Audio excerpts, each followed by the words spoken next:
ऐसे बेटी का बाप किसी भी सुंदर गुणी लड़के को देखता है तो सोचता है इसी को दामाद बना दे। राजा जनक ऐसी प्रतिज्ञा कर रखे हैं कि जो धनुष के ऊपर डोरी चढ़ा देगा वही सीता जी की मांग भरेगा। तो बंधुओं, राजा जनक जी की बात वो सोच रहे हैं कि बिना मतलब मैंने ऐसी प्रतिज्ञा कर दी कि धनुष के ऊपर जो डोरी चढ़ा दी। अब इतने सुंदर हैं कि इन्हीं को मेरा मन कह रहा है कि दामाद बना ले। राजा दशरथ, लेकिन अब मैं अपनी मूर्खता पर तरस खा रहा हूं कि मैंने ऐसी प्रतिज्ञा क्यों कर कि जो धनुष के ऊपर डोरी चढ़ाएगा वही सीता जी के साथ विवाह कर।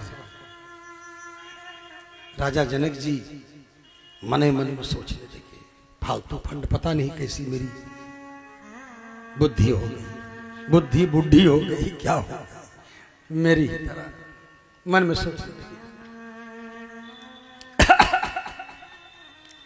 अभी ये मन में सोच ही रहे थे कि विश्वामित्र जी ने कहा, आपके यहां सुना कि धनुष यज्ञ हो रहा है, तो मैंने सोचा कि इन लोगों को घुमा दें। राजा जनक विश्वामित्र जी से चर्चा कर ही रहे थे कि विश्वामित्र जी ने कहा चर्चाएं तो होती रहेंगी, पहले आप वो धनुष दिखाइए जिस धनुष के कारण ये यज्ञ फांद रखा है। वो धनुष वो क्या है? वो अफलातून क्या है भैया, जिसके लिए इतने दिनों से सिलसिला चल रहा है, बड़े बड़े राजे महाराजे सब लोग आते रहे और सब पराजित होकर चले जाते रहे, कोई धनुष उठा नहीं सका, तो डोरी कहां से चढ़ावे? डोरी कहां से चढ़ावे? ये चक्कर था। तब इतने लोग चले गए, ये लोग भी देखना चाहते हैं, तो राजा जनक जी उस धनुष की महिमा का वर्णन करना प्रारंभ करते हैं। पहले धनुष की महिमा का वर्णन करते हैं। ये धनुष सामान्य धनुष,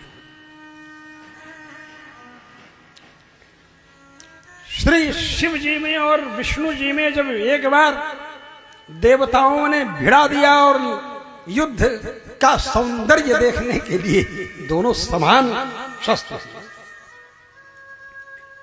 समझे? इसलिए रावण जब पहली बार आया और अस्त्र कौशल दिखा करके सबको त्रस्त कर दिया, रावण भी त्रस्त हो गया, लौट गया, भाग गया जान बचा कर।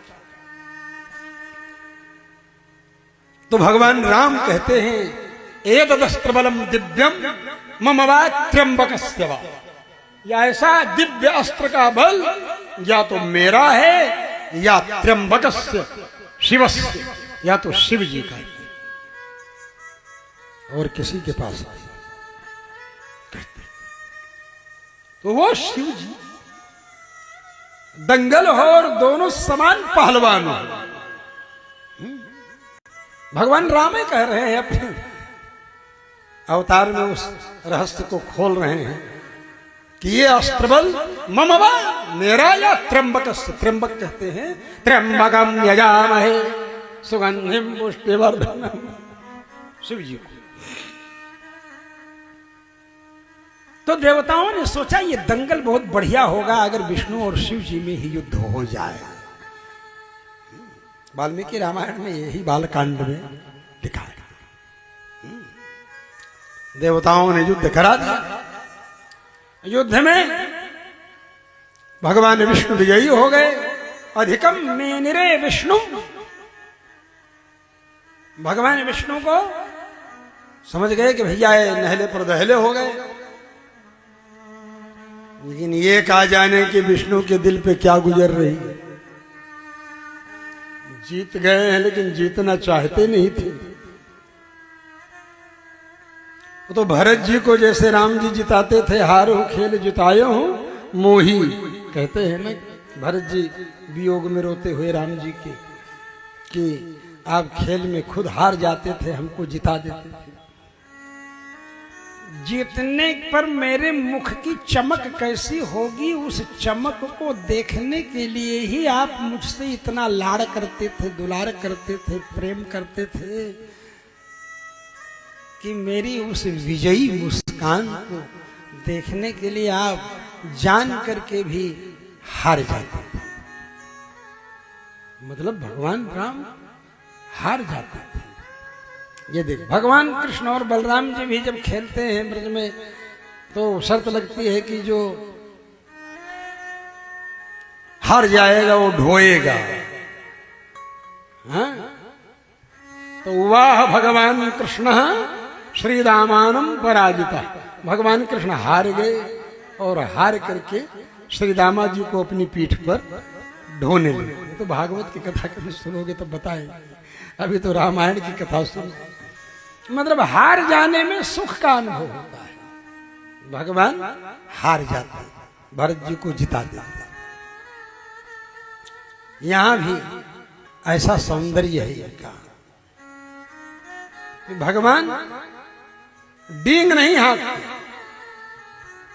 रहो चढ़ाओ खेचो भाई तिल भर भूम न सको छोड़ाई वाले नहीं है, हैं? हम उठाएंगे इसको, पकड़ेंगे, पकड़ करके और डोरी चढ़ा देंगे, क्या है? गए और तिल भर भूमि भी नहीं छोड़ा सकते, ऐसे नहीं। तो विश्वामित्र जी तो जान ही रहे हैं, राजा जनक जी नहीं जान रहे हैं। जान तो रहे हैं लेकिन योगी हैं, त्रिकालज्ञ, सब कुछ समझने की क्या है क्या नहीं है। सिंह सत्व गति वीरो शार्दूल वृषभोपमो, स्वयं कह रहे हैं राजा जनक जी कि सिंह के समान चलने वाले, सांड के समान चलने वाले, और शार्दूल वृषभ माने शार्दूलों में जो वृषभ माने श्रेष्ठ शार्दूल सिंह हैं, उनके खाली साण अर्थ नहीं, असली अर्थ तो शार्दूल वृषभ माने सिंहों में जो श्रेष्ठ सिंह है उसके समान चलने वाले। इसी को गोस्वामी जी कहते हैं, ठवनी जुआ मृग राज लजाए, ठवनी जुआ लाज लजाए। ठवनी जुआ, ठवन भगवान राम के चलने की स्टाइल क्या? ठवनी जुआ मृग राज लजाए, ठवनी जुआ लाज लजाए। अब क्या था?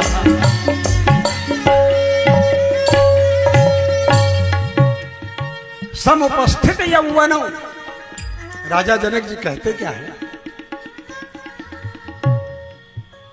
समुपस्थित यौवनों, ये दोनों ऐसे हैं जिनकी जवानी उपस्थित हो चुकी है।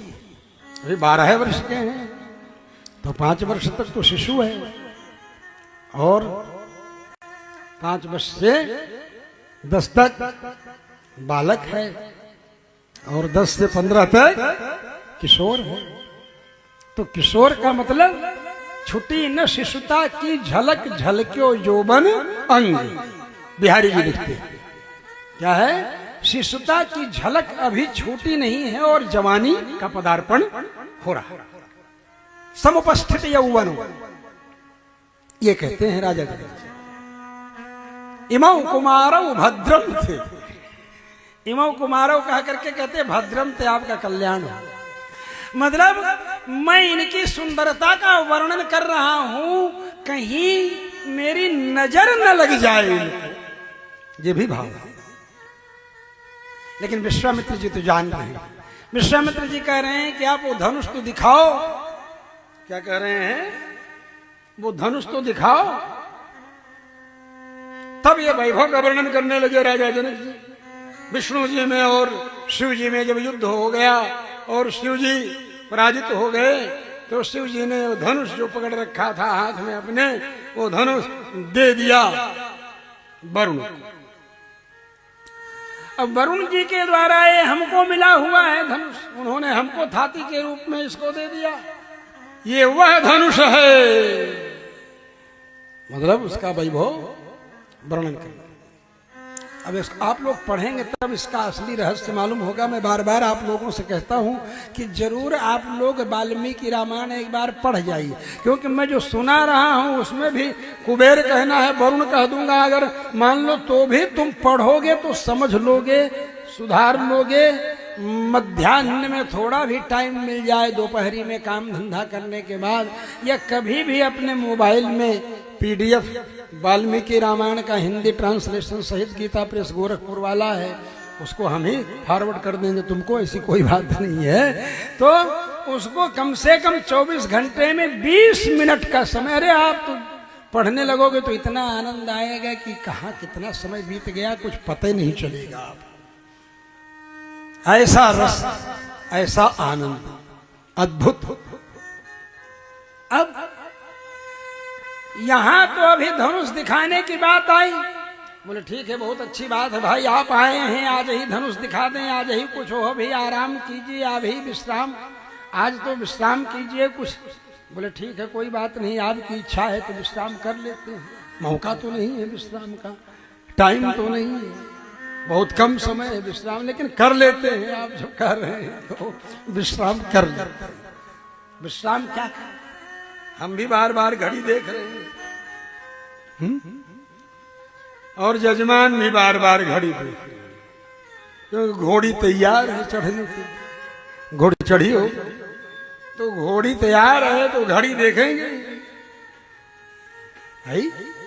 और वो ब्याह कैसा ब्याह, कलयुगी ब्याह, कलयुग में होने वाला जो टाइम पर हो जाए। द्वारे का 4 का लग्न पंडित जी देंगे कि इतने बजे, और वो बारात पहुंचेगी 2 घंटा बाद। क्यों?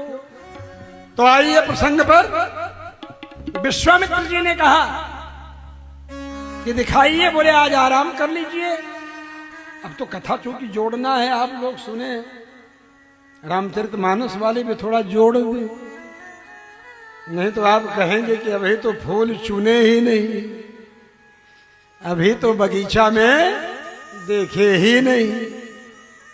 वह कलयुगी लोग ब्याह पहनने के पहले इशारा करते हैं ना। मैंने कहा था ना, मसूदन जी इशारा कर रहे हैं। वो भी इशारा किस लिए कर रहे थे? ब्याह के लिए कर रहे थे, मैंने अपने ब्याह के लिए नहीं कर रहे थे। हालांकि इशारा करते करते उसी का ब्याह हो जाए, लेकिन अपने विवाह का नहीं, राम जी के सीता जी के विवाह का भी इशारा नहीं कर रहे थे। विवाहोत्सव का, विवाह तो कब का हो चुका है, हम लोग तो उत्सव मनाते हैं ना, तो विवाहोत्सव का इशारा कर रहे थे।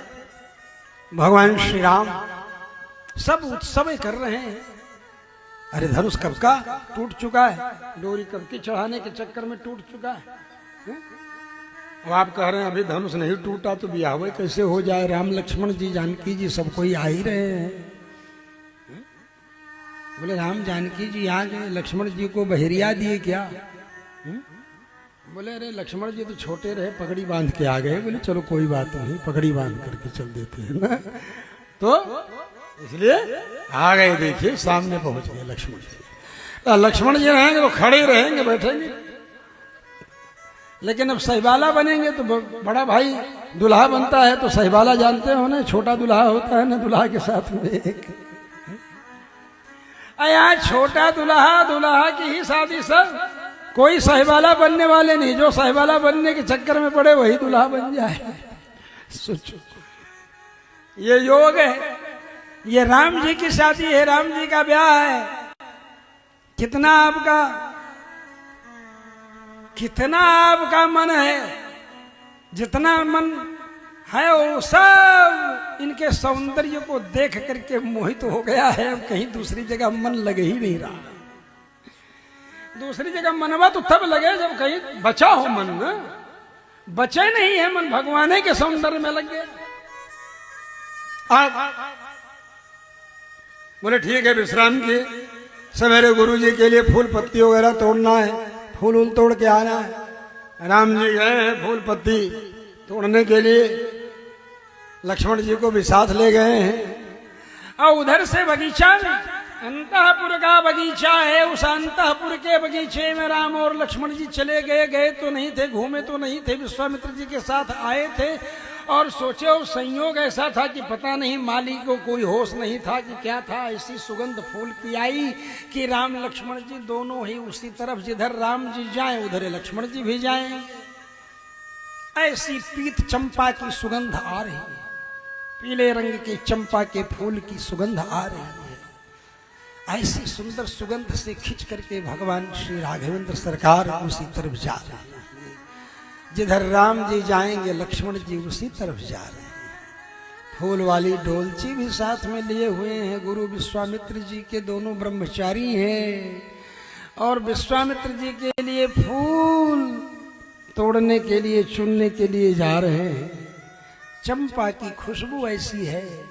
और वहीं जानकी जी भी बगीचे में सवेरे सवेरे जगते ही घूमने के लिए अपनी सहेलियों के साथ निकली। भगवान श्री राम, हालांकि वाल्मीकि रामायण में ये सब कुछ वर्णन नहीं है, तो गोस्वामी तुलसीदास जी ने सोचा भाई कलयुगी लोगों को भी पढ़ना होगा ये वाल्मीकि रामायण, तो सब लोग पढ़ नहीं पाएंगे, रामचरितमानस तो उन्हीं पढ़ेंगे। तो कलयुगी लोग विवाह के पहले ही थोड़ा देखना सुनना पसंद करेंगे, हैं? पहले सेटिस्फाइड हो जाए, क्या बोलते हैं, पहले यहां तक बढ़ गया है आजकल खेल। देखना तो छोड़ दो, वो घड़ी डिटर्जेंट का प्रचार आता है ना, पहले इस्तेमाल करो फिर विश्वास करो। घड़ी डिटर्जेंट बनाए घूम रहे हैं सब विवाह संबंध को, सारे देश को ही वेश्यालय बनाकर, कोठा बना करके रख देना चाहते हैं सब। आजकल कुछ समझ में नहीं आ रहा है, लिव इन रिलेशन के चक्कर में सारा देश वही जो है कोठा बनने की तैयारी कर रहा है। यही तो लिव इन रिलेशन का लफड़ा है। लेकिन अब क्या कहें भैया, आपन हारल और मेहरारू के मारल ये कोई कहता नहीं। कैसे कहा जाए, कहत मोहि लागत अति लाजा, जो न कहूं बड़ होय अकाजा।